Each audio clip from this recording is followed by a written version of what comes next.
तो हेलो बच्चों, आपका हमारे इस नए वीडियो में बहुत बहुत स्वागत है। तो आप लोग इंडियन एकेडमिक क्लासेस पे रेगुलर बेस पे बने हुए हैं, इसलिए आप लोग का हम बहुत बहुत धन्यवाद करते हैं। तो हम लोग यहाँ पे अगर देख पा रहे होंगे तो हम लोगों ने पिछले लेक्चर में कुछ स्टडी किया था, जिसमें हम लोगों ने टाइप ऑफ रिएक्शन के बारे में हमने पढ़ा था। ठीक है बेटा, तो टाइप ऑफ रिएक्शन में जो है हमने वहाँ पे डिस्प्लेसमेंट रिएक्शन पढ़ लिया था। ठीक है, और हमने इसके बहुत सारे टाइप्स के बारे में भी पढ़ा था, जहाँ पे हम लोगों ने बहुत सारे रिएक्शन भी किए थे और बहुत सारे प्रैक्टिकल भी किए थे। तो हम लोग चलते हैं यहाँ पे आगे नए टॉपिक की ओर, और इसके आगे वाले लेक्चर में हम लोग देखते हैं यहाँ पे आगे जो है कुछ और रिएक्शन के टाइप हैं। उसको पढ़ने से पहले हम लोग सबसे पहले डिस्कस करते हैं यहाँ पे रिएक्टिविटी सीरीज के बारे में बेटा। ठीक है, अब यहाँ पे जो है हमें रिएक्टिविटी सीरीज को बहुत अच्छे से पढ़ना होगा और समझना होगा, क्योंकि जब तक हम लोग रिएक्टिविटी सीरीज के बारे में अच्छे से नहीं जानेंगे तब तक हमें रिएक्शन करने में बहुत प्रॉब्लम हो सकती है। तो हम लोग आगे बढ़ते हैं और यहाँ पे देखते हैं। तो रिएक्टिविटी सीरीज में आप लोग देख पा रहे होंगे, तो यहाँ पे रिएक्टिविटी सीरीज में potassium, sodium, calcium, magnesium, aluminium, zinc, iron, lead, hydrogen, copper, mercury, silver and gold है। तो आप लोग यहाँ देख पा रहे होंगे कि ऊपर से एरो जो है वो नीचे की ओर आ रहा है बेटा। अगर ध्यान दे पा रहे होंगे आप लोग, तो एरो जो है ऊपर से कहाँ हो रहा है, डाउन की ओर या फिर नीचे की ओर आ रहा है। इस नीचे की ओर आने का मतलब क्या होता है बेटा, तो यहाँ पे इसका मतलब ये है कि दोस्तों यहाँ हम देख पा रहे होंगे पोटेशियम पोटेशियम जो है सबसे हाई रिएक्टिव होता है, इसलिए उसको सबसे टॉप पे रखा गया है। और साथ ही साथ अगर हम नीचे देखें यहाँ पे गोल्ड की बात करें, ठीक है, तो गोल्ड जो है हमारा बहुत ही लो रिएक्टिव का होता है, इस वजह से जो है इसको सबसे नीचे रखा गया है। तो इस सीरीज में सबसे नीचे जो होता है उसकी जो होती है रिएक्शन करने की जो होती है क्षमता, मतलब किसी भी मेटल के साथ या फिर किसी भी केमिकल कंपाउंड के साथ या किसी भी अदर एलिमेंट के साथ अगर ये रिएक्ट करता है तो बहुत ही क्या करता है, स्लोली करता है। इसलिए ये क्या है, डाउन पे है, और हाई पे करने वाला हमारा जैसे कि पोटेशियम है। तो इसके बारे में हम लोग डिस्कस करते हैं। तो आगे की ओर चलते हैं और देखते हैं यहाँ पे हम, तो हमें यहाँ पे दिखाई देता है कि रिएक्टिविटी सीरीज जो है यहाँ पे डिक्रीज हो रही है। अगर ऊपर की ओर देखा जाए तो ये मोस्ट रिएक्टिव है, और यहाँ नीचे की ओर देखा जाए तो ये लीस्ट रिएक्टिव है। तो most reactive than least reactive, ये हम देख पा रहे होंगे यहाँ पे, जो कि हमें दिखाई दे रहा है। तो अभी अभी मैंने इसको बता ही दिया था मोस्ट रिएक्टिव क्या होता है और लीस्ट रिएक्टिव क्या होता है। तो आगे की ओर अगर हम डिस्कस करते हैं, तो the arrangement of the metal in the increasing or decreasing order of reactivity is called the reactivity series of metal। तो यहाँ पे क्या है कि अरेंजमेंट, किस टाइप का अरेंजमेंट बेटा, तो यहाँ पे हम देख पा रहे होंगे ये जो अरेंजमेंट होता है ये पोटेशियम से लेकर के गोल्ड तक का, ठीक है, तो पोटेशियम से लेकर गोल्ड तक का जो यहाँ पे इंक्रीजिंग टू डिक्रीजिंग, मतलब इंक्रीज से लेकर डिक्रीज होने तक का जो ऑर्डर है, इसी ऑर्डर को हम क्या कहते हैं, रिएक्टिविटी सीरीज कहते हैं। तो हम लोगों ने इसे देख लिया है। आप लोग जो है इसका क्या करेंगे, स्क्रीनशॉट ले लीजिए और इसको जो है अच्छे से याद कर लीजिए, ताकि आप लोग को किसी भी तरह की प्रॉब्लम न होने पाए आगे के रिएक्शन में। तो यहाँ पे अगर हम बात करते हैं डिस्प्लेसमेंट रिएक्शन की, तो सबसे पहला हमारा क्या आता है बेटा, यहाँ पे डिस्प्लेसमेंट रिएक्शन आता है। तो डिस्प्लेसमेंट रिएक्शन की अगर हम बात करते हैं यहाँ पे, तो डिस्प्लेसमेंट रिएक्शन होता क्या है, तो डिस्प्लेसमेंट रिएक्शन ऐसा होता है कि कोई एक कंपाउंड, ठीक है, जैसे कि ए एंड बी यहाँ पे दिया है, कोई एक कंपाउंड है जो कि किसी एक एलिमेंट के साथ रिएक्ट करता है। अभी तक हम लोगों ने पढ़ा था कि क्या होता है, कंपोजिशन रिएक्शन होता है। कंपोजिशन में क्या था बेटा कि दो कोई एलिमेंट आपस में कंबाइन होकर के, ठीक है, दो कोई केमिकल एलिमेंट जो है आपस में कंबाइंड होकर के क्या करते थे, एक किसी नए प्रोडक्ट का या फिर किसी नए प्रोडक्ट को तैयार करते थे, जो कि नया प्रोडक्ट क्या था हमारे लिए, वो प्रोडक्ट जो था कंपाउंड था। उसी में हम लोगों ने देखा था कि कंपाउंड जो है ब्रेक डाउन होता है और किसी दो अलग अलग प्रकार के एलिमेंट में बदल जाता है, जिसमें हमने इलेक्ट्रोलाइटिक प्रोसेस देखा था और फोटोलाइटिक प्रोसेस देखा था। उसी के साथ साथ जो है हमने वहाँ पे और भी बहुत सारी चीज़ें देखी थी, जिसमें हम लोगों ने बहुत सारे प्रैक्टिकल भी किए थे। तो यहाँ पे हम लोग डिस्प्लेसमेंट रिएक्शन की बात करते हैं। तो डिस्प्लेसमेंट रिएक्शन में जो है ए बी मतलब कोई एक कंपाउंड प्लस कोई एक एलिमेंट दोनों मिलता है, और जिसमें क्या होता है, इस कंपाउंड का कोई एक एलिमेंट आके बगल में, मतलब ये क्या होता है, रिएक्शन के दौरान ये ब्रेक डाउन होता है और ये बी जो होता है इस सी के साथ जाके जुड़ जाता है। ठीक है, तो कौन सा जाके जुड़ेगा ये हमें कैसे पता चलेगा? तो ये हमें केवल रिएक्टिविटी सीरीज से पता चलेगा कि कौन जाके जुड़ता है। तो जो हाई रिएक्टिव होगा वही क्या करेगा, इसके साथ रिएक्शन करेगा, और जो लो रिएक्टिव का होगा या जिसकी रिएक्टिविटी सीरीज में जो रिएक्शन करने में बहुत ही लो होगा वो क्या होगा, वो सेपरेट हो जाएगा, और हाई जो होगा वो इसके साथ जुड़ जाएगा। तो इसको हम किसी डिफिनेशन के साथ देखते हैं। तो यहां देखते हैं, when a more reactive element remove another similar element, क्या होता है बेटा? तो यहाँ पे हम देख पा रहे होंगे कि अभी अभी मैंने जो बताया था यहाँ पे कि जो मोर रिएक्टिव होता है, जो क्या होता है, मोर रिएक्टिव होता है, वो अपने ही सिमिलर को देख के रिमूव होता है, और रिमूव होने के बाद हैविंग लेस रिएक्टिविटी और फ्रॉम इट्स कंपाउंड और लेस रिएक्टिव के साथ क्या करता है, वो अपना एक कंपाउंड बनाता है। This reaction are term as displacement reaction. इस टाइप का रिएक्शन जो होता है वो कैसा होता है, तो डिस्प्लेसमेंट रिएक्शन होता है। तो हम लोग देख पा रहे होंगे यहाँ पे बहुत अच्छे से समझाया गया है कि कोई एक कंपाउंड है जिसमें ए एंड बी है, और ये कोई एक एलिमेंट है जो कि सी है। तो हम यहाँ पे देख रहे होंगे, तो जो ए होता है यहाँ पे देख पा रहे होंगे आप, ये जो ए होता है वो सेपरेट हो जाता है। क्यों?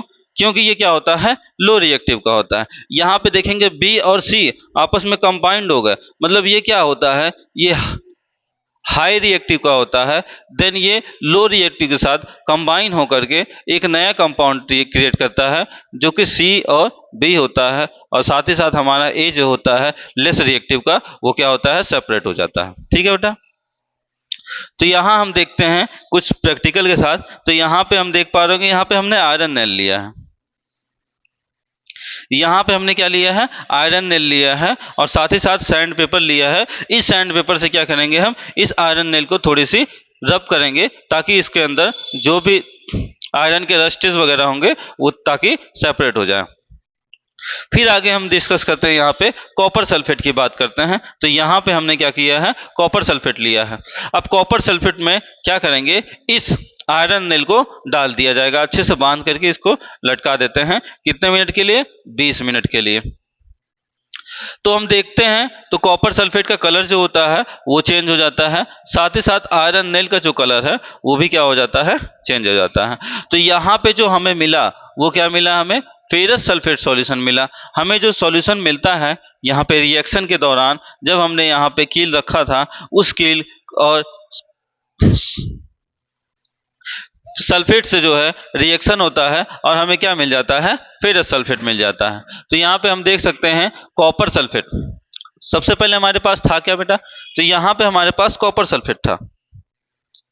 तो हम लोग देख पा रहे होंगे जो कॉपर सल्फेट था वो क्या हो गया, कॉपर सल्फेट जो है वो चेंज हुआ किसके साथ, तो आयरन नेल के साथ रिएक्ट करके।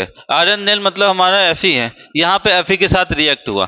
तो हम देख पा रहे होंगे यहाँ पे, तो मोर रिएक्टिव, अभी अभी आप लोगों ने रिएक्टिविटी सीरीज देखी थी, तो जिसमें क्या है, आयरन जो है वो क्या है, मोर रिएक्टिव है कॉपर से। यहाँ पे हम देख रहे होंगे ये आयरन जो है ये, ठीक है, ये मोर रिएक्टिव होता है किससे, कॉपर से। तो जब ये इससे ज्यादा रिएक्टिव है तो ये क्या करेगा, इसको रिप्लेस कर देगा। मतलब ये हाई रिएक्टिव होने की वजह से ये क्या करता है, कॉपर को रिप्लेस कर देता है और सल्फर के साथ जा करके रिएक्ट कर जाता है। ठीक है, तो ये क्या होता है, आयरन जो है सल्फर के साथ जाके रिएक्ट करेगा, और हमारा ये जो कॉपर है ये लो रिएक्टिव था, जिसको इसको क्या करता है, ये बाहर कर देता है, तो हमें CO मिलता है, फिर FeSO4 मिल जाता है। तो हमें क्या मिलता है, FeSO4 मिलता है, और प्लस में Cu जो है हमारा सेपरेट हो जाता है, जो कि लो है। ठीक है बेटा, क्या, जो कि लो रिएक्टिव में आता है। ठीक, तो यहाँ पे हम लोग एक चार्ट की मदद से देख सकते हैं, वहां पे उसी चार्ट रिएक्टिविटी सीरीज को देखते हैं।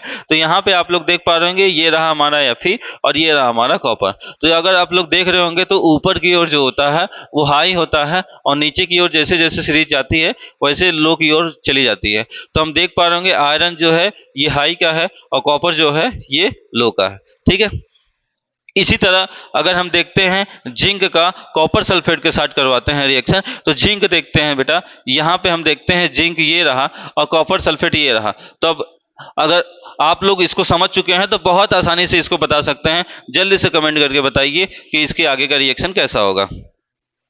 तो आप लोग जल्दी से कमेंट करिए और बताइए कि यहाँ पे क्या हो सकता है। ठीक, तो यहाँ पे आप लोग अगर देख पा रहे होंगे तो जिंक जो है ये हाई रिएक्टिव है और कॉपर जो है ये लो रिएक्टिव है। तो जिंक जो है जाएगा और सल्फेट के साथ जुड़ जाएगा, तो यहाँ पे हो जाएगा ZnSO4 जो कि जिंक सल्फेट हो जाएगा, और कॉपर जो है हमारा सेपरेट हो जाएगा। तो जिंक सल्फेट बन गया और कॉपर हमारा क्या हो गया, सेपरेट हो गया। बहुत ही आसान है। तो आप लोग अगर इसे ध्यान से सुनिए और ध्यान से देखिए और ध्यान से पढ़िए तो बहुत आसानी से ये समझ में आ सकता है। तो हम लोगों ने यहाँ पे देख लिया।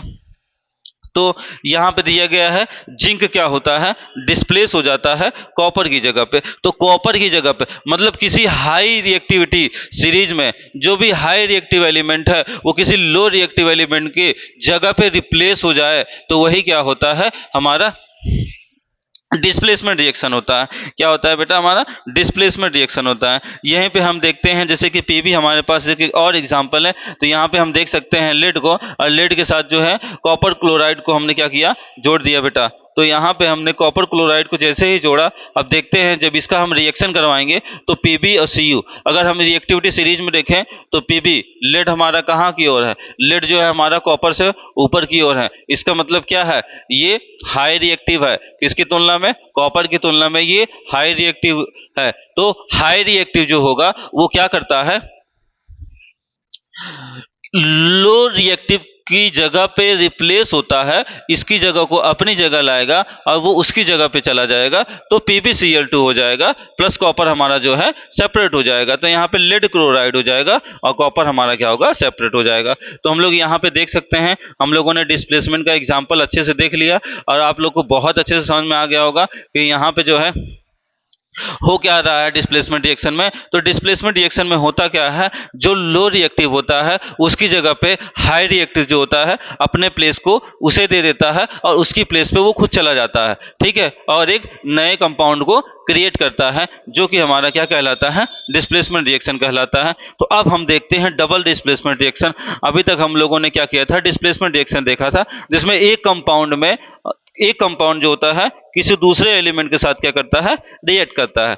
बट अब हम यहाँ पे देखेंगे तो डबल डिस्प्लेसमेंट का मतलब है कि दो कंपाउंड होंगे हमारे रिएक्टेंट के लिए, दो कंपाउंड होंगे जहां पे हम रिएक्टेंट में दो कंपाउंड को यूज करेंगे जो कि किसी प्रोडक्ट को बनाएंगे। तो दोनों के दोनों कंपाउंड जो हैं वो सेपरेट होते हैं और उसमें दो है अलग अलग एलिमेंट सेपरेट होकर के किसी दूसरे एलिमेंट के साथ कोई एक नया कंपाउंड क्रिएट करता है। तो यहाँ पे हम देख सकते हैं A+B-। ठीक है, जो यहां पे हम देख पा रहे होंगे तो A+B- है। इसका मतलब क्या हुआ, A पे पॉजिटिव चार्ज है और B पे नेगेटिव चार्ज है। इसका मतलब कि आप लोगों ने क्लास 9 में पढ़ा होगा कि जो इलेक्ट्रॉन को देता है और जो इलेक्ट्रॉन को लेता है, मतलब इसके लास्ट सेल में जो इलेक्ट्रॉन को अपने इलेक्ट्रॉन को किसी को दे देगा या किसी की हेल्प करेगा, ठीक है, तो उसकी उस एलिमेंट के ऊपर जो होता है वो पॉजिटिव चार्ज होता है। और जिस एलिमेंट ने किसी एलिमेंट से क्या किया है, लोन लिया है, या फिर हम कह सकते हैं कि इलेक्ट्रॉन को लिया है किसी के साथ, तो जो लिया है किसी से वो लोन के रूप में होता है। ठीक है, तो उसके ऊपर क्या होता है, वो निगेटिव चार्ज लग जाता है। ठीक है, तो ये जो है आप लोग बहुत अच्छे से क्लास 9 में पढ़े हैं। अगर आप लोग को ये नहीं समझ में आया है क्लास 9 में तो आप लोग जो है कमेंट करिएगा, और आप लोग अगर पढ़ना चाहते हैं तो अगर कमेंट ज़्यादा रहेगा तो मैं कोशिश करूंगा कि इसके लिए एक सेपरेट वीडियो बनाऊं। नहीं तो फिर अगर आप लोग बहुत अच्छी तरह से जानते हैं तो कोई बात नहीं बेटा, हम आगे की ओर देखते हैं। यहाँ पे C प्लस डी माइनस। तो यहाँ पे हम देखते हैं एक compound and then second compound. तो फर्स्ट कंपाउंड में एक एलिमेंट हमारा पॉजिटिव और एक एलिमेंट हमारा नेगेटिव पार्शियल का होगा। साथ ही साथ C प्लस डी में देखेंगे तो C जो है हमारा पॉजिटिव पार्शियल है और D क्या है, पार्शियली नेगेटिव है। ये पार्शियली पॉजिटिव और ये पार्शियली नेगेटिव है। देन हम देखते हैं तो ये जो पॉजिटिव होता है ये पॉजिटिव सेकंड कंपाउंड के नेगेटिव से जाके अटैच होता है और ये नेगेटिव जो होता है सेकंड कंपाउंड के पॉजिटिव से जाके अटैच होता है। देन हमें A plus D minus and C plus D minus मिलता है। बहुत ही आसान है बेटा, अगर अच्छे से समझो तो यहाँ पे देखेंगे जैसे कि A पॉजिटिव है और B नेगेटिव है प्लस C पॉजिटिव है देन D नेगेटिव है, तो ये B positive then C positive B negative and C positive, तो B negative and C positive, ये एक कंपाउंड मिला बनाते हैं। देन यहाँ पे जो A एंड D बचा है, A positive and D negative, ये दोनों मिलके एक नए कंपाउंड को यहाँ क्रिएट करते हैं। तो यहाँ पे हमारा जो होता है डबल डिस्प्लेसमेंट तो हो रहा है, इसके प्लेस पे ये जा रहा है और इसके प्लेस पे ये जा रहा है। तो यहाँ पे हम देख पा रहे होंगे डिस्प्लेस हो रहा है, ठीक है। डिस्प्लेसमेंट तो हो रहा है लेकिन दो कंपाउंड का एक साथ हो रहा है, तो दो कंपाउंड का जब एक साथ डिस्प्लेसमेंट होता है तो वहां पे डबल डिस्प्लेसमेंट होता है। तो यहाँ पे हम देख पा रहे होंगे डेफिनेशन लिखी हुई है, the reaction where a precipitate is form by exchanging of ion between the reactant. तो किसी भी रिएक्टेंट में, ठीक है बेटा, रिएक्टेंट में होता क्या है, जब आयन को क्या किया जाता है, किसी भी रिएक्टेंट्स में जो है आयन का ट्रांसफर होता है। मतलब आयन जो है वो पॉजिटिव आयन होता है और नेगेटिव आयन होता है। आयन टू टाइप के होते हैं, एक पॉजिटिव आयन होता है और एक नेगेटिव आयन होता है। तो ये हमारा आयन है, जब इस आयन का जो है ट्रांसफर होता है। Are examples of double displacement reaction, तो ये जो है हमारा डबल डिस्प्लेसमेंट का रिएक्शन का एग्जाम्पल हो जाता है। तो यहाँ पे हम देखते हैं कि प्रेसिपिटेट क्या होता है। तो बेटा हमने पिछले लेक्चर में प्रेसिपिटेट के बारे में कुछ बताया था आप लोग को। प्रेसिपिटेट होता क्या है, तो प्रेसिपिटेट जो होता है एक प्रकार का अपशिष्ट पदार्थ होता है जो किसी रिएक्शन के दौरान लास्ट में जो है किसी भी बीकर में या फिर किसी भी बर्नर में क्या होता है, किसी भी बीकर में वो लास्ट में नीचे की ओर क्या होता है, जमा होता है या इकट्ठा हो जाता है, वही हमारा क्या होता है बेटा, प्रेसिपिटेट होता है। तो ड्यूरिंग डबल डिस्प्लेसमेंट रिएक्शन, जब भी डबल डिस्प्लेसमेंट रिएक्शन होगा वहां पे प्रेसिपिटेट जरूर मिलेगा। तो इनसॉल्युबल सब्सटेंस, जो इनसॉल्युबल सब्सटेंस होते हैं, ठीक है, जो सॉल्युबल नहीं हो पाते हैं, वही हमारे क्या होते हैं, प्रेसिपिटेट होते हैं। तो यहाँ पे उसी को हम क्या कहते हैं, प्रेसिपिटेट कहते हैं, जो कि इनसॉल्युबल सब्सटेंस होता है।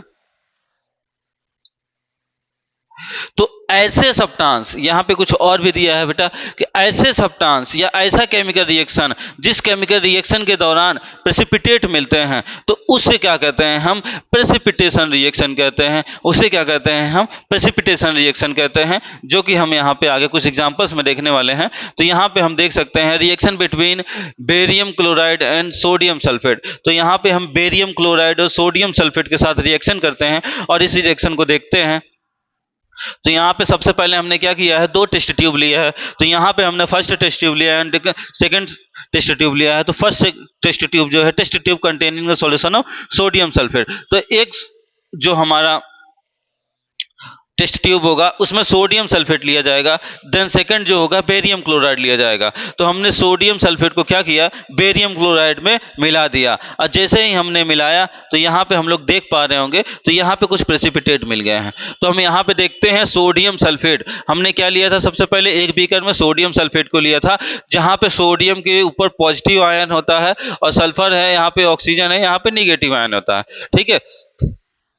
देन बेरिलियम, यहाँ पे बेरियम है जिसपे पॉजिटिव चार्ज होगा और क्लोरीन है जिसपे निगेटिव चार्ज होगा, ठीक है। तो बेरियम क्लोराइड जो है हमारा, इस पे निगेटिव चार्ज और देन इस पे पॉजिटिव चार्ज। तो अगर हम यहाँ पे देख पा रहे होंगे तो यहाँ पे SO नेगेटिव है और Ba पॉजिटिव है। देन तो हम देखते हैं यहाँ पे BaSO4 हो जाता है। मतलब इसका जो पॉजिटिव चार्ज होता है जिसपे पॉजिटिव आयन होते हैं और फर्स्ट वाले के जिसपे निगेटिव आयन होते हैं, ये दोनों आपस में ऐड होकर के या फिर दोनों आपस में रिएक्शन कर करके क्या करते हैं, तो यहाँ पे BaSO4 मतलब हमारा बेरियम सल्फेट तैयार करते हैं। जो बेरियम सल्फेट होता है बेटा, वो पीपीटी के रूप में होता है। यहाँ पे पीपीटी का मतलब होता है प्रेसिपिटेट। अभी अभी आप लोगों ने प्रेसिपिटेट के बारे में जाना था और समझा था।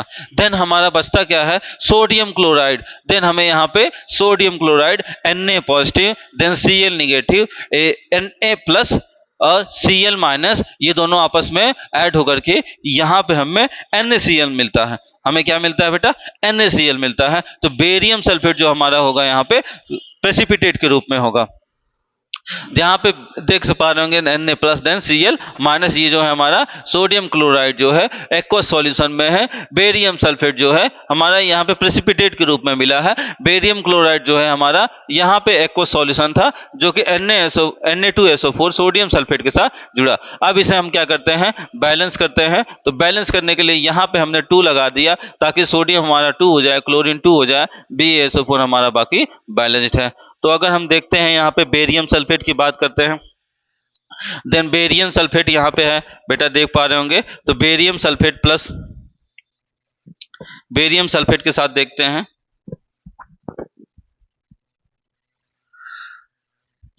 बेरियम सल्फेट और जिंक सल्फेट दोनों को हम देखते हैं। तो barium sulphate and zinc sulphate, तो यहाँ पे सल्फेट है, जिंक सल्फेट है, और यहाँ पे बेरियम सल्फाइड है। तो बेरियम सल्फाइड की बात करते हैं। तो बेरियम सल्फाइड की अगर बात की जाए, तो बेरियम सल्फाइड में हम देखते हैं Ba positive, S negative. Ba हमारा पॉजिटिव है, देन सल्फाइड जो है हमारा क्या है, वो निगेटिव है। यहाँ पे हम जिंक को पॉजिटिव देखते हैं और सल्फर और ऑक्सीजन को यहाँ पे, ये हमारा निगेटिव हो गया जो हमारा सल्फेट है।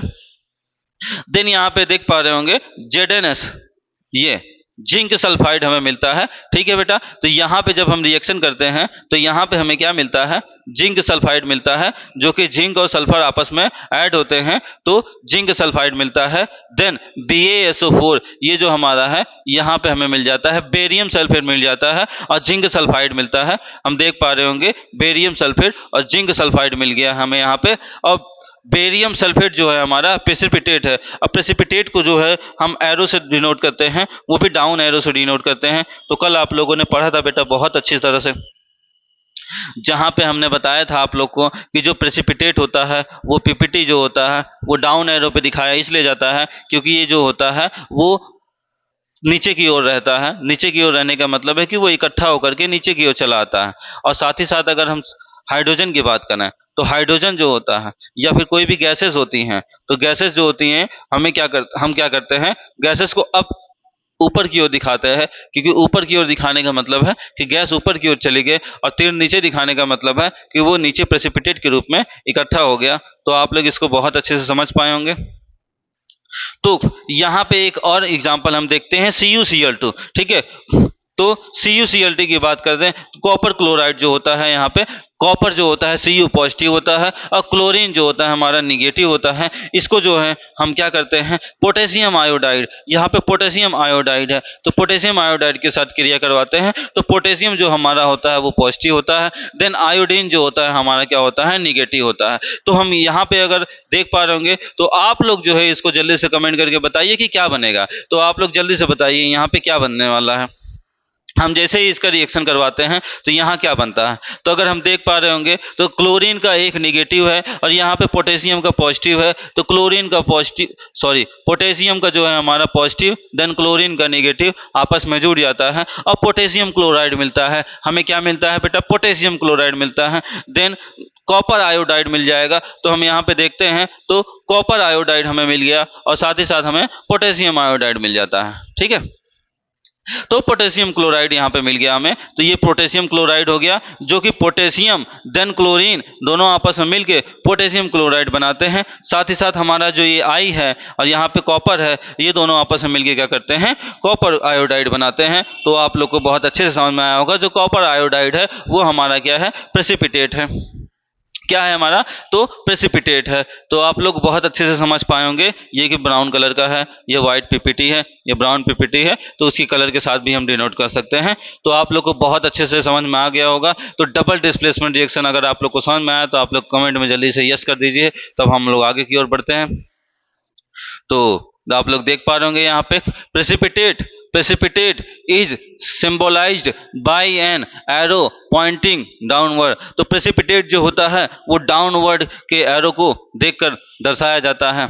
देन हम आगे की ओर बढ़ते हैं और आगे की ओर देखते हैं ऑक्सीडेशन एंड रिडक्शन रिएक्शन। तो हम लोगों ने बहुत सारे टाइप पढ़ लिए हैं रिएक्शन के। अब आगे की ओर बढ़ते हैं तो जिसमें ऑक्सीडेशन देखते हैं और रिडक्शन को भी देखते हैं। और ऑक्सीडेशन क्या होता है बेटा और रिडक्शन क्या होता है, इसके बारे में हम डिस्कस करने चल रहे हैं। तो ऑक्सीडेशन देन रिडक्शन, इसके बारे में हम डिस्कस करते हैं और आगे की ओर बढ़ते हैं। तो यहाँ पे आप लोग देख पा रहे होंगे एक ऑक्सीडेशन का एग्जाम्पल। हम लोग एग्जाम्पल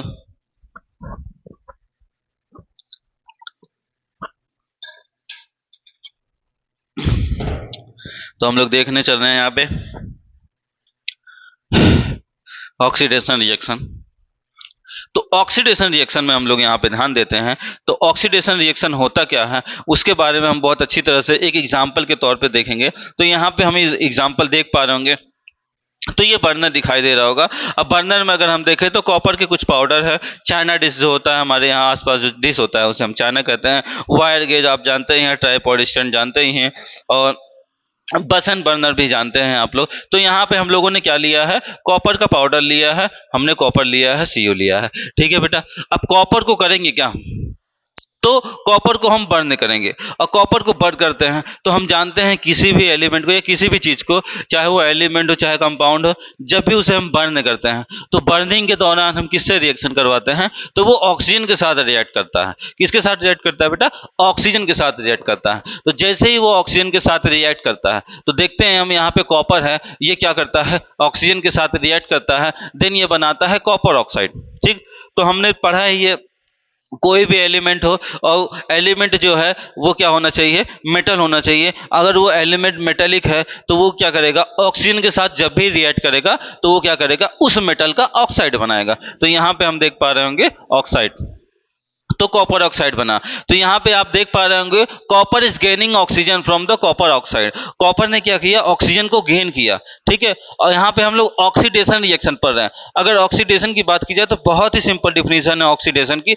जहां पे ऑक्सीजन का गेन होता है, क्या होता है, ऑक्सीजन का गेन होता है, उसे क्या कहते हैं हम, क्या कहते हैं हम, तो ऑक्सीडेशन रिएक्शन कहते हैं। तो जहां पे ऑक्सीजन का गेन हो और हाइड्रोजन का लॉस हो वो क्या होता है, ऑक्सीडेशन रिएक्शन होता है।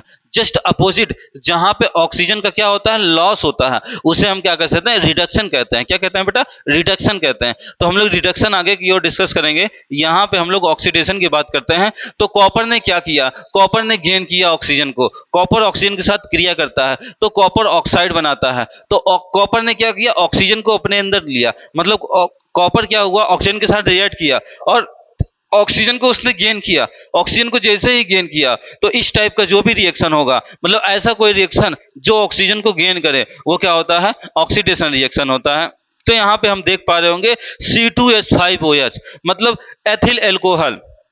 यहाँ पे हम एथिल एल्कोहल की बात करते हैं। एथिल एल्कोहल क्या करता है, सोडियम के साथ रिएक्ट करता है। तो जैसे ही एथिल एल्कोहल ने सोडियम के साथ रिएक्ट किया तो C2H5ONA सोडियम एथॉक्साइड बनाता है, एथॉक्साइड बनाता है। क्या करता है बेटा, एथॉक्साइड बनाता है। तो यहाँ पे आप लोग देख पा रहे होंगे, तो यहाँ पे क्या हुआ, इस एथिल एल्कोहल में ऑक्सीजन क्या हुआ, ऑक्सीजन क्या हुआ, देख पा रहे होंगे यहाँ पे ऑक्सीजन इसी के साथ रह गया, लेकिन हाइड्रोजन का क्या हुआ, इसमें से हाइड्रोजन का लॉस हो गया। क्या हो गया बेटा, हाइड्रोजन का लॉस हो गया। मतलब ऑक्सीजन का गेन होता है, क्या होता है, ऑक्सीजन का गेन होता है और हाइड्रोजन का लॉस होता है। तो ऐसे टाइप के रिएक्शन जो होते हैं हमारे क्या होते हैं, ऑक्सीडेशन रिएक्शन होते हैं। तो यहाँ पे देख पा रहे होंगे ethyl alcohol has lost the hydrogen, ethyl alcohol ने क्या किया, हाइड्रोजन को लॉस किया। तो hence oxidation is the gain of oxygen और लॉस ऑफ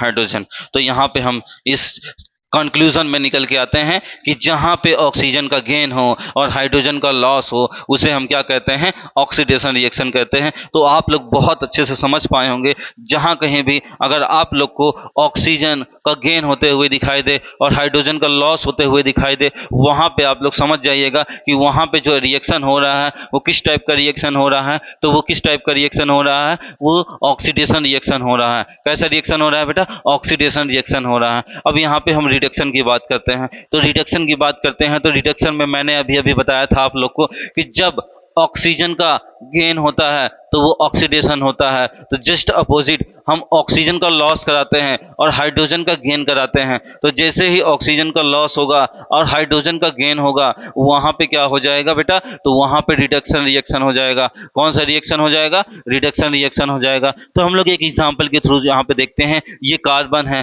प्लस हाइड्रोजन है, यहाँ पे कार्बन और हाइड्रोजन का क्या होता है? रिएक्शन होता है, तो मेथेन प्राप्त होता है। तो हमें कार्बन और हाइड्रोजन में क्या हुआ? तो कार्बन ने क्या किया? हाइड्रोजन का गेन किया।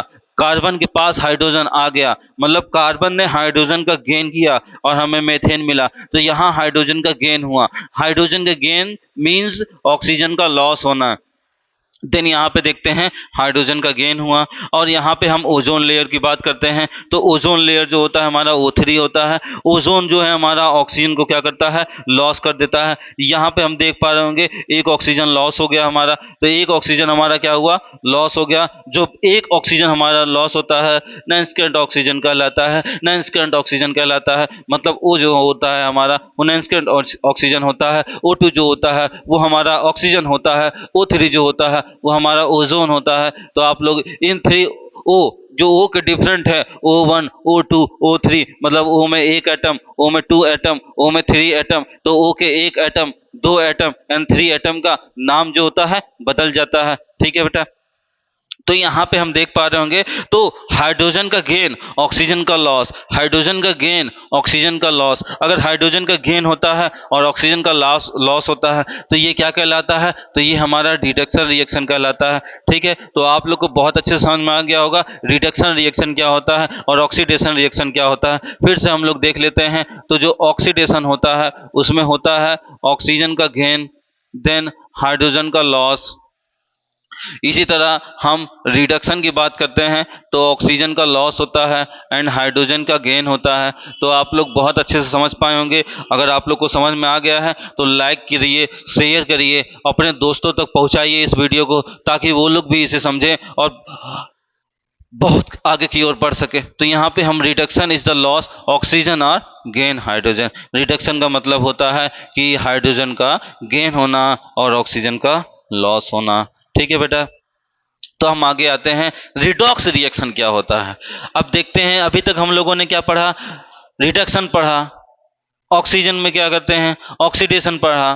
ठीक है, जब ऑक्सीजन का गेन हुआ तो ऑक्सीडेशन हो गया, रिडक्शन हो गया। लेकिन यहाँ पे रिडॉक्स हो गया। रिडॉक्स रिएक्शन क्या होता है? तो रिडॉक्स की बात करें तो हम यहाँ पे हम देखते हैं तो रिडॉक्स जो है बहुत ही आसान है। जिस तरह हमारा रिडक्शन और ऑक्सीडेशन था उसी तरह बहुत ही सिंपल है। When oxidation and reduction take place simultaneously in a give chemical reaction it is known as redox reaction.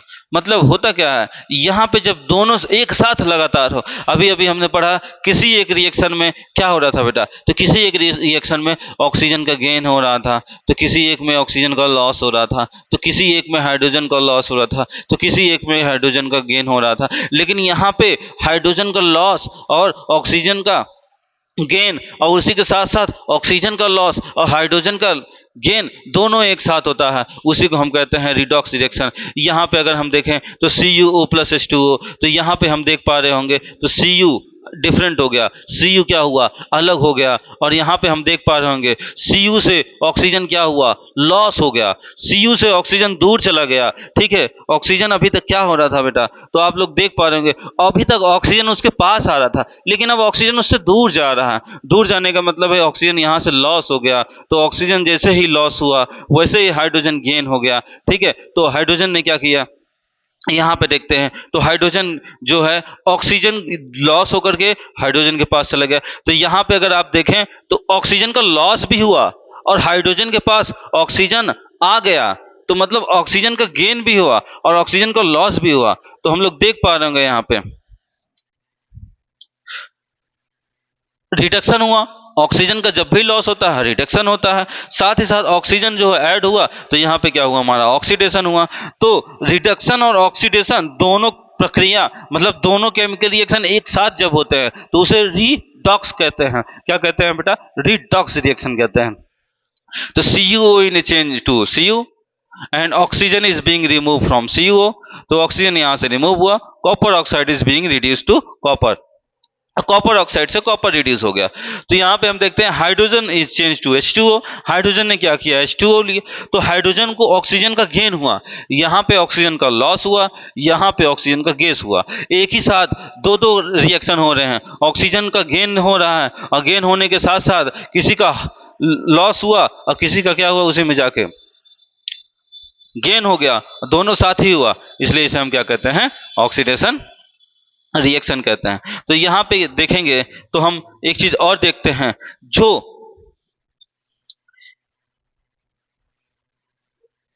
Reduce हो रहा था, अगर आपने देखा होगा तो ऑक्सीजन यहाँ पे रिड्यूस हुआ, यहाँ पे ऑक्सीजन का रिडक्शन हुआ। रिडक्शन होने का मतलब क्या हुआ? ऑक्सीजन यहाँ पे लॉस हो गया, ऑक्सीजन का क्या हुआ?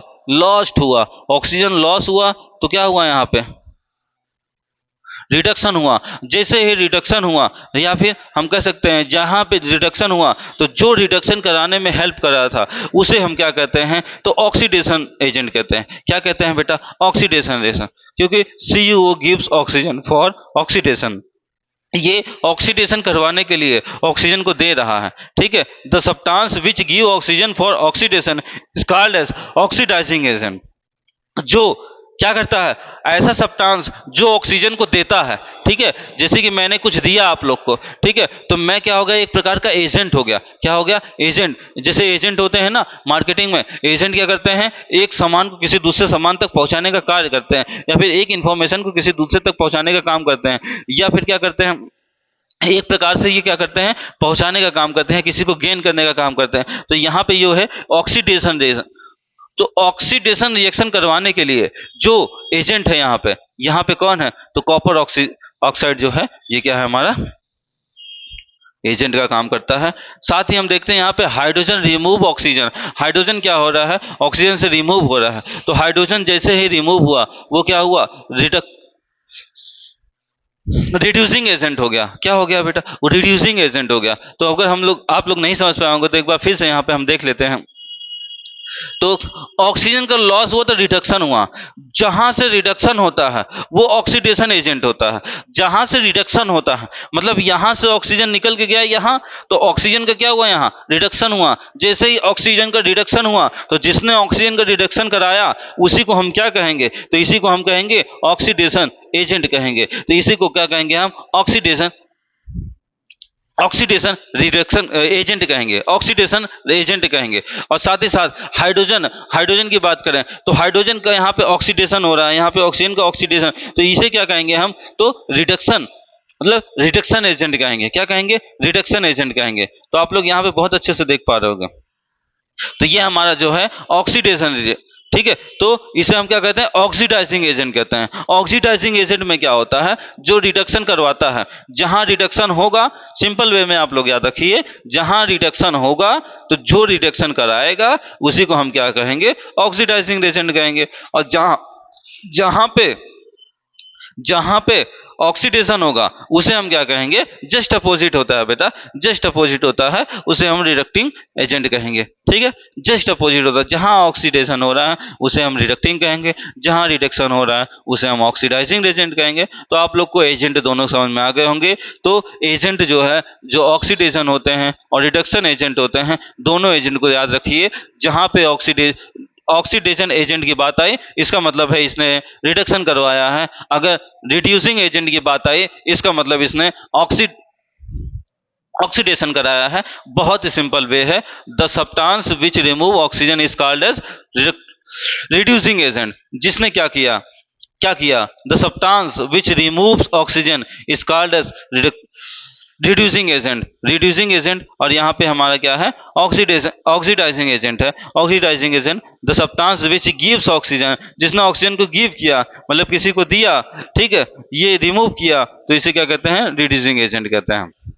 देन यहाँ पे BaSO4 प्लस Cl होता है। तो BaSO4 में हम देखेंगे तो BaS में ऑक्सीजन क्या हो रहा है? ऑक्सीजन का यहाँ पे लॉस हो गया। ऑक्सीजन का लॉस हुआ मतलब क्या हुआ, ऑक्सीजन का क्या हुआ, रिडक्शन हुआ। ऑक्सीजन का जैसे ही रिडक्शन हुआ ये क्या होगा, ऑक्सीडाइजिंग एजेंट। यहाँ पे अगर बात करें तो ये क्या होगा, ऑक्सीडाइजिंग एजेंट। ठीक है बेटा, तो ये हो गया हमारा ऑक्सीडाइजिंग एजेंट। और यहां पे हम देखते हैं तो BaSO4 BaS ये अलग हो गया। ठीक है, तो ऑक्सीजन का हमारा लॉस हुआ, ऑक्सीजन का लॉस हुआ मतलब रिडक्शन। अभी अभी मैंने बताया रिडक्शन का मतलब होता है जिसने रिडक्शन करवाया है उसे ही हम क्या कहेंगे, ऑक्सीडाइजिंग एजेंट कहेंगे। क्या कहेंगे, तो यहाँ पे ये हमारा क्या हो जाएगा, ऑक्सीडाइजिंग एजेंट हो जाएगा। और यहाँ पे ऑक्सीजन ऐड हुआ तो यहाँ पे ऑक्सीडेशन हुआ। ऑक्सीडेशन का मतलब होता है कि रिड्यूसिंग एजेंट। ठीक है, तो ये ऑक्सीडाइजिंग एजेंट हो गया, ये रिड्यूसिंग एजेंट हो गया। ठीक है बेटा, आप लोग को रिड्यूसिंग एजेंट और ऑक्सीडेशन ऑक्सीडाइजिंग एजेंट अच्छे से समझ में आ गया होगा। अगर ऑक्सीडाइजिंग एजेंट समझ में आ गया है और रिड्यूसिंग एजेंट समझ में आ गया है तो आप लोग कमेंट करिए और बताइए कि हाँ मुझे सर समझ में आ गया है। अगर नहीं समझ में आया है तो आप लोग फिर से वीडियो को पॉज करिए और प्रीव्यू करके फिर से अगेन देखिए वीडियो, आप लोग को बहुत अच्छे से समझ में आ जाएगा। ये बहुत ही सिंपल वे है बेटा, जहाँ पे हम क्या कर सकते हैं, ऑक्सीजन का लॉस होता है तो जब भी लॉस होगा तो जिसने ऑक्सीजन का लॉस करवाया उसी को हम ऑक्सीडाइजिंग एजेंट कहेंगे। और जिसके पास ऑक्सीजन का गेन हुआ, सिंपल वे है, जिसके पास ऑक्सीजन का गेन हुआ वहां पे हम क्या कहेंगे, रिड्यूसिंग एजेंट होगा। क्या होगा, रिड्यूसिंग एजेंट होगा। तो अगर बात करें तो यहाँ पे ऑक्सीडाइजिंग होता है क्योंकि ऑक्सीजन का गेन हुआ, ऑक्सीजन का यहाँ पे गेन हुआ। यहाँ पे अगर देखें तो ऑक्सीजन का लॉस हुआ। क्या हुआ, जब भी गेन होगा तो वो रिड्यूसिंग एजेंट होगा, जब भी लॉस होगा तो वो ऑक्सीडाइजिंग एजेंट होगा। बट लॉस होते ही रिडक्शन होता है और गेन होते ही ऑक्सीडाइजेशन होता है। ठीक है, तो ऑक्सीडाइजेशन होता है। ZnO प्लस Cu, यहाँ पे कॉपर है प्लस Zn है फिर O है। तो यहाँ पे अगर हम देखें तो O का क्या हो गया बेटा, लॉस हो गया। O का जैसे ही लॉस हुआ मतलब क्या हुआ, O का लॉस हुआ मतलब कमेंट करो जल्दी से, तो यहाँ पे रिडक्शन हुआ। ठीक है, रिडक्शन हुआ। ठीक है, यहाँ पे O का गेन हुआ, O का गेन हुआ मतलब क्या हुआ, ऑक्सीडेशन हो गया। O का गेन हुआ मतलब O ऐड हुआ, कार्बन में O जाके ऐड हो गया तो कार्बन में O को क्या हुआ, ऐड करते ही ऑक्सीडेशन हो गया। तो ये ऑक्सीडेशन हुआ तो मतलब ये क्या हुआ, हमारा रिड्यूसिंग एजेंट हो गया और ये हमारा ऑक्सीडाइजिंग एजेंट हो गया। ठीक है बेटा, तो ZnO जो है हमारा ऑक्सीडाइजिंग एजेंट हो जाएगा, CO हो जाएगा रिड्यूसिंग एजेंट हो जाएगा। तो आप लोग को बहुत अच्छे से समझ में आ गया होगा। एक एग्जांपल यहाँ पे हम दे रहे हैं, MnO2 HCl MnCl2 H2O। तो अगर आप लोग देख पा रहे होंगे तो यहाँ पे ऑक्सीजन का लॉस हो रहा है। ठीक है बेटा, ऑक्सीजन का क्या हो रहा है, लॉस हो रहा है। तो आप लोग जल्दी से कमेंट में बताइए कि MnO2 क्या होगा और MnCl2 क्या होगा या H2O क्या होगा। ठीक है, तो यहाँ पे हम देख पा रहे होंगे इसका कुछ नाम होगा और इसका कुछ नाम होगा। तो इन दोनों का नाम आप लोग कमेंट करिएगा और जल्दी से बताइएगा कि वाटर जो है हमारा क्या है और MnO2 मैग्नीशियम ऑक्साइड हमारा क्या है। तो यहाँ पे हम देख पा रहे होंगे, तो यहाँ पे ऑक्सीजन का लॉस मतलब रिड्यूसिंग हो गया, यहाँ पे ऑक्सीजन का गेन मतलब ऑक्सीडेशन हो गया। जहाँ ऑक्सीडेशन होता है उसी ऑक्सीडेशन को हम क्या कहते हैं, रिड्यूसिंग एजेंट कहते हैं। जहाँ रिडक्शन होता है तो जहाँ से रिडक्शन होता है बेटा उसी को हम क्या कहते हैं, इसी को हम कहते हैं ऑक्सीडाइजिंग एजेंट। तो आप लोग को ये बहुत अच्छे से समझ में आ गया होगा। तो अब हम रिएक्शन को कंप्लीट कर चुके हैं, रिएक्शन के जितने टाइप थे उसे हमने पूरी तरह से कंप्लीट कर लिया है। अब हम आगे की ओर बढ़ते हैं और देखते हैं, तो कुछ ही पल बचे हैं हमारे चैप्टर को एंड होने में। तो आज ये लास्ट टॉपिक है और लास्ट चैप्टर का लास्ट है जहाँ पे हम लोग चैप्टर को एंड करेंगे। अगर आप लोग को कोई भी डाउट, कोई भी समस्या हो तो आप लोग तुरंत कमेंट करके पूछ सकते हैं। तो यहाँ पे आप लोग आयरन देख रहे होंगे, तो यहाँ पे आयरन, अगर आयरन की बात की जाए तो यहाँ पे आप लोग को आयरन दिखाई दे रहा होगा। आयरन को अगर देखें, दो अलग अलग टाइप के आयरन नेल दिखाई दे रहे हैं। तो आयरन नेल में यहाँ पे अगर हम देखते हैं तो रस्टिंग है, यहाँ पे बहुत सारा अच्छे से चमकता हुआ दिखाई दे रहा है। तो कोई भी मेटल के ऊपर पतली सी लेयर जैसी जम जाती है, जो क्या होता है, रस्टिंग की तरह दिखाई देता है। तो यहाँ पे इसे हम क्या कहते हैं, कोरोसिन कहते हैं। क्या कहते हैं, कोरोसिन। दवा नहीं होती है बेटा, कोरोसिन, कोरोसिन। यहाँ पे हम देख पा रहे होंगे, the slow process of decaying of disturbing of metal due to the effect of air. क्या होता है, कोई भी मेटल जब एयर से डिस्टर्ब होता है, एयर का मतलब एयर ही नहीं, एयर में होता है मॉइस्चर बेटा, मॉइस्चर से साथ ही साथ ऑक्सीजन से, तो वहाँ पे ऑक्सीजन के साथ भी क्रिया होती है। मॉइस्चर में हम जानते हैं बेटा, मॉइस्चर में हमारा H2O होता है, जो कि स्टीम फॉर्म में होता है। तो H2O मतलब वाटर का वेपर हो गया और ऑक्सीजन हो गया, यहाँ पे हाइड्रोक्साइड बनाते हैं, और पहले ऑक्साइड बनाएंगे फिर हाइड्रोक्साइड बनाएंगे। तो ऑक्साइड और हाइड्रोक्साइड जब बनता है तो वहाँ पे रस्टिंग हो जाता है, जिसे हम कोरोजन कहते हैं। क्या कहते हैं, कोरोजन कहते हैं। तो यहाँ पे एयर, मॉइस्चर, एसिड, ये सारी चीजें जब होती हैं तो कोरोजन होता है। क्या होता है, कोरोजन होता है।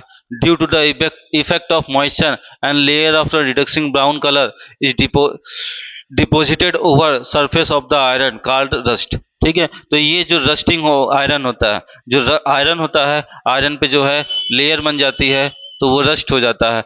जैसे ही वो रस्ट हो जाता है तो इसका नाम जो है चेंज हो जाता है। तो Fe2O3 इंटू H2O, मतलब हमारा आयरन जो Fe था उसके साथ साथ ऑक्सीजन ने भी रिएक्ट किया और वाटर ने भी रिएक्ट किया, और हमारा क्या हो गया, रस्टेड आयरन मिला, जो कि हमें रस्ट कहते हैं। तो इसे हम क्या कहते हैं बेटा, तो इसे हम कहते हैं रस्ट। और ये जो है हमारा क्या है, तो ये हमारा है आयरन। तो आयरन यहाँ पे क्या हुआ, रस्ट हुआ। और रस्ट का जो फार्मूला है हमारा Fe2O3 और H2O, यहाँ पे इनटू में H2O लगेगा, जो कि हमारा रस्टिंग ऑफ आयरन कहलाएगा। ठीक है, तो यहाँ पे हम लोग आगे की ओर बढ़ते हैं और देखते हैं। तो copper, copper object get coated with a green substance called as copper carbonate. अगर आप लोग कॉपर को देख रहे होंगे तो कॉपर जो होता है वो ग्रीन कलर का होता है। ठीक है, तो कॉपर का जो ऑब्जेक्ट होता है वो कोटेड होता है green substance copper carbonate with the passes of time. मतलब लंबे समय तक अगर हम कॉपर को रख देते हैं तो क्या होता है, उसके ऊपर एक कोटेड क्या होती है, दिखाई देती है। आप देख पा रहे होंगे ये कॉपर है। ठीक है, अब कॉपर में अगर आप लोग देख पा रहे होंगे तो कॉपर जो है ये मॉइस्चर एंड कार्बन डाइऑक्साइड, अभी अभी हमने देखा था आयरन को, तो आयरन जो होता है वो मॉइस्चर, यहाँ पे मॉइस्चर में H2O को एयर के थ्रू हम दिखा देंगे। ठीक है बेटा, तो अभी तक हम लोगों ने क्या देखा था, Fe देखा था। Fe में जो है H2O जो कि गैसियस फॉर्म में था, और ये गैसियस फॉर्म में था, ये हमारा सॉलिड फॉर्म में था, प्लस O2 यहाँ पे था। इसका जब हमने रिएक्शन करवाया, रिएक्शन करने का मतलब है ये कि इन्वायरमेंट में रिएक्ट करता है, रिएक्ट करते ही क्या होता है बेटा, Fe2O3 देन इंटू H2O, ये हो जाता है, जो कि हमारा क्या है, रस्ट है। क्या है बेटा, ये रस्ट है, ये हमारा ऑक्सीजन है, ये हमारा वाटर है, ये हमारा आयरन है। ठीक है, उसी तरह हम यहाँ पे देखते हैं, तो यहाँ पे हम कुछ चेंजेस देखते हैं। तो यहाँ पे हम कॉपर देखते हैं, और कॉपर में जो है मॉइस्चर के साथ साथ कार्बन डाइऑक्साइड होता है, जो कि CO2 गैस होती है इन्वायरमेंट में, इसके साथ रिएक्ट करके जो है हमारा ये क्या बनाता है, तो कॉपर कार्बोनेट बनाता है। क्या बनाता है बेटा, कॉपर कार्बोनेट बनाता है, जो कि इस तरह दिखाई देता है।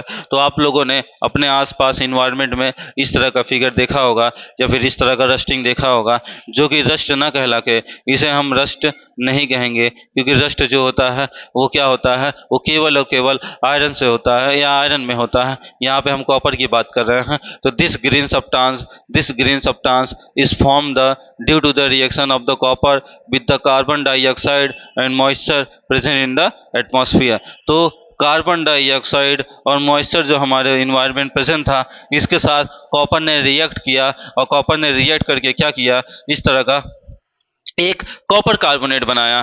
ठीक है बेटा, तो इसे हम क्या कह सकते हैं, तो ये हमारा जो है, ये जो है हमारा कॉपर कार्बोनेट है। क्या है बेटा, कॉपर कार्बोनेट। क्या है, कॉपर कार्बोनेट। तो यहाँ पे हम देखते हैं सिल्वर ऑब्जेक्ट। तो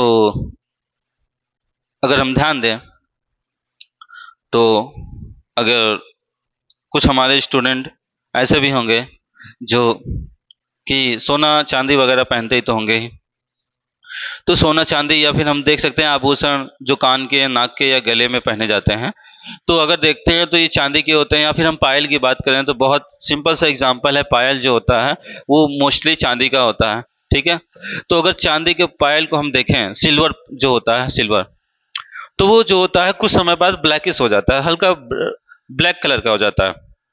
तो मम्मी लोग जो है उसे जाती हैं मार्केट में, उसे फिर से पहले जैसा बनवाने के लिए, फिर से चमकीला बनाने के लिए। तो आप लोगों ने देखा होगा जो सोनार होता है वो करता क्या है, तो उसके पास कुछ लिक्विड होते हैं और उस लिक्विड से क्या करता है, वो उसे सफाई करता है और फिर से उसे चमकीला बनाता है। तो आप लोगों ने इसे तो बहुत ही आसानी से देखा होगा अपने लाइफस्टाइल में। तो इसे आज हम केमिस्ट्री में पढ़ने चल रहे हैं और बहुत अच्छे से समझ में आएगा आप लोग को कि वो जो ब्लैक कलर में होता है वो हो कैसे जाता है। हम लोग तो मार्केट में जाते हैं उसे नया लेके आते हैं, लेकिन वो ब्लैक कलर का होता है, फिर उसे हम चमकाते हैं, फिर वो ब्लैक कलर में हो जाता है। ऐसा होता क्यों है बेटा? तो यहाँ पे हम लोग ध्यान देंगे तो यहाँ पे हम देखते हैं silver object become blackened and lose their shiny with the passage of time. लंबे समय बाद क्या होता है, उसका जो चमकीलापन होता है, वो जो चमकता रहता है हमेशा, वो जो होता है लॉस हो जाता है। तो कैसे होता है हम देखते हैं, यहाँ पे सिल्वर है, ये H2S, ठीक, हाइड्रोजन सल्फाइड। यहाँ पे हम देखें तो हाइड्रोजन सल्फाइड के साथ रिएक्ट करता है और इस तरह का बन जाता है, ठीक। इसके कलर में देखोगे तो पूरी तरह चेंजेस आ जाते हैं, ब्लैकिश हो जाता है। Then this happen due to the reaction of silver with hydrogen sulphide. यहाँ पे आप देख रहे होंगे हाइड्रोजन सल्फाइड, तो ये हाइड्रोजन सल्फाइड के रिएक्शन के थ्रू होता है जो प्रेजेंट होते हैं हमारे एटमॉस्फेयर में। कहाँ प्रेजेंट होते हैं? हमारे एटमॉस्फेयर में। तो अगर आप लोगों ने यहाँ पे ये चीज़ समझ ली है तो हम आगे की ओर बढ़ते हैं और आगे देखते हैं। तो यहाँ पे क्या दिखाई दे रहा है, तो यहाँ पे देख पा रहे होगे कि इस बर्तन में कुछ रखा होगा, कुछ रखा होगा जो क्या हुआ, कुछ समय बाद खराब हो चुका है। क्या हो चुका है? खराब, मतलब प्रिजर्व करके इसको अगर हम रखे होते हैं तो ठीक से ये बना रहता। बट ये क्या हुआ, इसमें क्या हुआ, मॉइस्चर की वजह से कुछ हुआ होगा। जैसे मॉइस्चर की वजह से हमने देखा आयरन जैसे सॉलिड पार्टिकल, कॉपर जैसे सॉलिड पार्टिकल क्या होते हैं, रस्ट हो जाते हैं और बहुत ही कमजोर हो जाते हैं। सिल्वर जैसी चीजें भी अपने कलर को चेंज कर लेती हैं। तो हम यहाँ पे देखते हैं रेसिडिटी क्या होती है। तो रेसिडिटी क्या होती है? When oil and fat